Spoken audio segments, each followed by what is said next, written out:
জন্য একই প্রশ্ন। আপনারা কবে ফিরছেন দেশে? প্রথমে পিনাকি দার কাছে যাই, এরপর আপনাদের দেশে ফেরা নিয়ে দর্শকদের একটি বড় কৌতূহল আমরা লক্ষ্য করছি। আসলে এই বিষয়ে কোনো মন্তব্য করবেন কিনা? দেখেন, আমি আসলে কেন দেশে ফিরতে পারিনি সেটা নিয়ে আমি অনেকবার নানাভাবেই ব্যাখ্যা করছি। সেটাকে অন্য অনেকভাবে বলার চেষ্টা করা হয়। হ্যাঁ, আমি ফিরতে চাই। হ্যাঁ, আমি ফিরতে চাই এবং আমাকে ফেরানোর জন্য অনেকেই অনেকভাবে চেষ্টা করছে। হ্যাঁ, এবং আমি দায়িত্ব নিয়ে বলছি,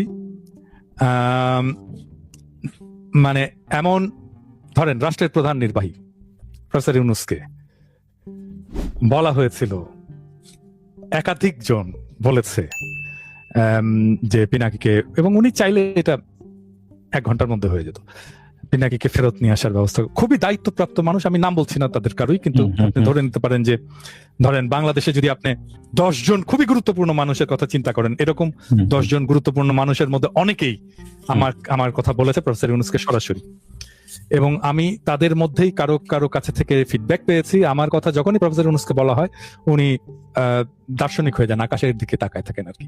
হ্যাঁ, মানে এবং ওনার মুখের চেহারা চেঞ্জ হয়ে যায়, মানে অ্যাজ ইফ উনি আমাকে আনতে চান না।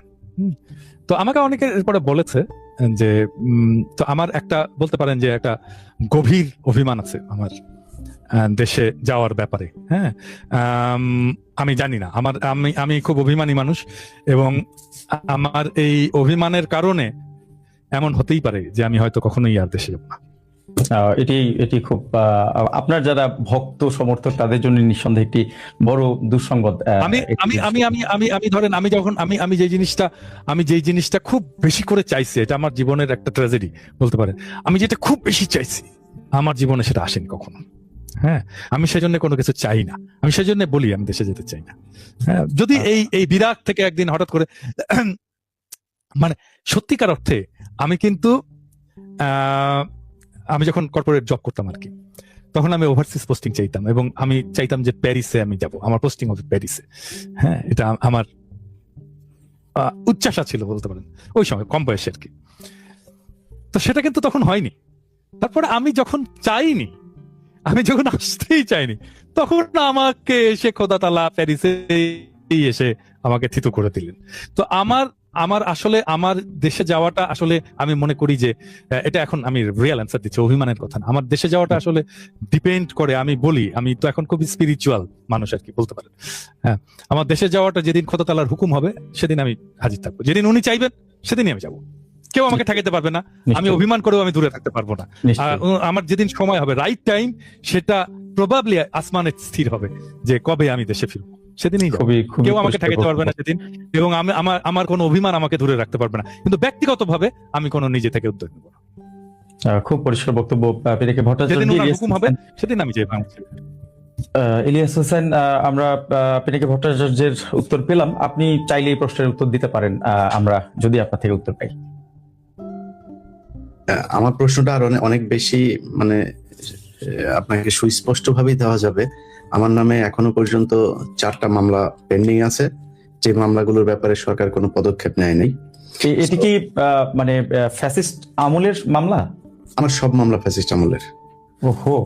আমার প্রথম মামলা হয় হচ্ছে 5 জানুয়ারির যে নির্বাচন, ওই নির্বাচনের 3 দিন পরে আমার নামে একটা মামলা হয়। আমাকে যেদিন ডিজিএফআই ডেকে নিয়ে যায় 6 জানুয়ারি 2014, তারপরে তার 2 দিন পরে মামলা হয় একটা, ওইটা একটা মামলা ছিল, আমাদের একটা ভিডিও গিয়েছিল, যে ভিডিওটার আপনার ভিডিও এডিটিং এর কাজ তো আর আমার না, ওইখানে এক নারীকে নিয়ে আপনার একটা নিউজ ছিল, সেই নারীর কিছু ফুটেজ কে তারা দেখিয়েছে, খুবই আলোচিত সংবাদ ছিল। এই ফুটেজ গুলোর কারণে এটা পর্নোগ্রাফি অ্যাক্টে, ওই ফুটেজ গুলো এই আমাদের অফিসের আমাদের চেয়ারম্যান সহ আমি সহ আমাদের 3-4 জনকে আসামি, মূলত মানে 5 জানুয়ারি নির্বাচনে 21 টিভির যে ভূমিকা সেটার কারণে মামলা হয়, সেই থেকে শুরু। এরপরে বিভিন্ন সময়ে আপনার ইলিয়াস হোসেন সেই মামলায় সম্ভবত 21 টিভির চেয়ারম্যান আব্দুল সালাম সাহেব, উনি নিজেও এই মামলার আসামি ছিলেন। জি, সেই মামলা কি এখনো চলমান? সেই মামলা চলমান। তারপরে বনোজ কুমারের একটা মামলা চলমান।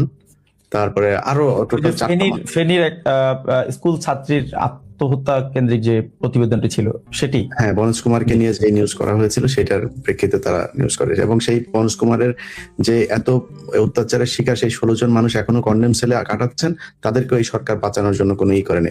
এখন এই যে দাদা একটা কথা বললো না যে ইউনূস উদাসের মতো এদিক ওদিক তাকায়, অনেকেই মনে করেন, ধরেন মানে আমি কখনো বলি নাই যে আমি কোনোদিন উপদেষ্টা হব, দাদাও কোনোদিন বলে নাই সে উপদেষ্টা হইতে চায়, তো মানে এটা আমরা হইতে চাইনি, কিন্তু অনেক মানুষ না, আমি বলছি ইন্ডিয়ান নায়িকা বিষয়ক উপদেষ্টা হইতে চাই, আমি সবসময় বলছি। তো এখন ধরেন আমি যদি নাকি আমারে আপনি একজন দর্শক হিসেবে যদি আপনি কাউকে জিজ্ঞেস করেন, অনেকেই মনে করে, আমি জানি না কেন অনেকেই মনে করে যে আমাদের উপদেষ্টা হওয়া উচিত ছিল, আমার উপদেষ্টা হইলে মনে অনেক কিছু হইতো, কিন্তু সেটা সরকারের কোনোদিন মনে হয় নাই। সরকারের যদি মনে হইতো তাহলে সরকার নিশ্চয়ই করতো, কিন্তু সরকারের আশেপাশে এই দিক ওই দিক নানান লোকজন, তারা নানান ভাবে আসেন, দেশে আসেন, আপনার দেশে আসেন, এমনকি সেনাবাহিনীর অনেক ঊর্ধ্বতন কর্মকর্তাও যে আপনাকে প্রোটোকল নিয়ে দিয়ে করতে চাই, আপনাদের সম্মান দিতে চাই, কিন্তু সরকার থেকে আমাদের মামলাটা পর্যন্ত উঠানো হয়নি। এখন সমস্যাটা কোথায় জানেন? কারণ আপনার মাথায় যদি থাকে যে আমি চুরি করব, তাহলে আপনি যাদের কথাবার্তা শুনলে মনে হয় যে এরা আমার চুরি করতে দিবে না, এই লোকগুলি দেখে মনে হয় এদের কথাই তো বোঝা যায় যে এরা তো খুব ঘাটতারামো করবে, এদেরকে আমাদের আশপাশে আনা যাবে না, আনলেই সমস্যা হবে, তো আপনি নিবেন না, এটাই স্বাভাবিক। যাক, ওই আলাপে যাচ্ছি না। এই সরকারের কাছে শুধু উপদেশটা না, দেশে ফেরত যাওয়া না, এই সরকারের এরা এই দেশে থাকতে পারবে না। এই সরকারের ইউনূসের আশপাশে যে কজন আছে একটা দেশে থাকতে পারবে না। আমি আপনাকে চ্যালেঞ্জ করলাম, কালকে এই পরশুদিন খালেদা জিয়ার ঈদে গিয়ে জানাজায় গিয়ে আসিফ নজরুল আর এই শফিক যে দৌড়টা দিয়েছে, মানুষ সেটা দেখেছেন। সো এই দৌড়াদৌড়ির উপরেই তাদেরকে থাকতে হবে সারা দুনিয়ায়। তারা যে বাইরে গিয়ে আরামে থাকবে সেটা না, সারা দুনিয়া। আমরা তো তাও কোপ আপ করে ফেলেছি বিভিন্ন জায়গায় থাকতে হয় কিভাবে, ওরা এটাও পারবে না, সম্ভব না। এখন আপনার দেশে ফেরার বিষয়টি আসলে আপনার যে মামলাগুলো চলমান সেটি হয়তো অনেক দর্শকের আসলে আমি দেশে ফিরবো যেদিন আমার যুদ্ধ শেষ হবে, সেদিন আমি দেশের কারোর অন্য একজন ভিনদেশী পতিতা ব্যবসা করত এরকম একজন চুরি করে আনা আমার দেশকে ভাগ করার জন্য যেই জাতীয় সঙ্গীত লেখা হয়েছিল, সেই জাতীয় সঙ্গীত আমার জাতীয় সঙ্গীত থাকতে পারবে না। এই শর্তে আপনি যেদিন করবেন, আমার 16 ডিসেম্বর বিজয় দিবস অনেকে বলেন না, আমি এটার বিজয় দিবস মনে করি না। আমি সেদিন বিজয় দিবস পালন করবো 16 ডিসেম্বরকে, যেদিন ভারত পালন করবে না। ভারত যেদিন বলবে যে এটা বাংলাদেশ আর পাকিস্তানের যুদ্ধ ছিল, সেদিন আমি বিজয় দিবস পালন করব। কিন্তু ভারতও বিজয় দিবস পালন করবে, বলবে যে ভারত পাকিস্তান যুদ্ধ, আর আমিও বিজয় দিবস পালন করবো, আমি এটার বিজয় দিবস, ওই দিন ওইটা সেটেল হইতে হবে আগে। সো এই জায়গাগুলো ঠিক হইতে হবে ভাই, তারপরে দেশে যাওয়ার চিন্তা ভাবনা করবো। আর এর মাঝখানে আবার আমার নাকি আবার উঠায় নিয়ে যাবে কারা, উঠায় নিয়ে গেলে দেশে যায়, তারপর দেখা হবে, ওইটা আবার অন্য জিনিস। যাই হোক, আমি আজকে একটু সময় নিয়ে নিচ্ছি আপনার কাছ থেকে। আমাদের বাংলা এডিশনের এই ক্রাইম এডিশনে আজকে প্রথম পর্ব গেল। এই প্রথম পর্বে আমার খুব ইচ্ছে ছিল যে দাদাকে দিয়ে আমাদের এটা উদ্বোধন করানো হবে, যে কারণে দাদাকে আজকে কারেন্ট এডিশনের এই অনুষ্ঠানে আমরা আমন্ত্রণ জানিয়েছিলাম। দাদা, আপনাকে অনেক ধন্যবাদ আমাদের সাথে আপনার লম্বা সময় দেওয়ার জন্য, আপনার ঘুম ভাঙায় তারপরে আমি আপনাকে যুক্ত করেছি। আর আমাদের বাংলা এডিশন নিয়ে যে কথাগুলো বাজারে ছেড়েছে, আমি সেটার ব্যাপারে বাংলাদেশের মানুষকে, আমাদের দর্শকদেরকে জানাইতে চাই, বাংলা এডিশন বন্ধ হয় নাই। বাংলা এডিশন নিয়ে যেটা হয়েছে সেটা একটা খোলা জলে মাছ শিকারের মতো একটা অবস্থা হয়েছে। বাংলা এডিশন বন্ধ হয়নি। বাংলা এডিশন যদি বন্ধ হয় আমরা আপনাদেরকে জানাবো, এবং সেটার জন্য কোন কোন কর্মকর্তা কোথায় কোথায় সাইন করে কে আমাকে চিঠি পাঠায়, আমি সেই চিঠি দেখার পরে তারপর সেটার বিরুদ্ধে ব্যবস্থা নেওয়া হবে। এবং তারা কতদিন বাংলাদেশের 2.5 দিনের মন্ত্রী উপদেষ্টা এসব হয়ে থেকে তারপরে তারা কোথায় কিভাবে বাংলা এডিশনের বিরুদ্ধে ব্যবস্থা নিয়ে তারপরে কত সুখে থাকেন, সেটাও আমাদের সাথে ইনশাল্লাহ এই দেশে দেখা হবেন। আমরা আজকে এই সরকারের আমলে কিছু চাচ্ছি না, দেশে যাচ্ছি না বলে এই দেশে আমরা ভেসে আসছি, এরকম না। অনেক ধন্যবাদ।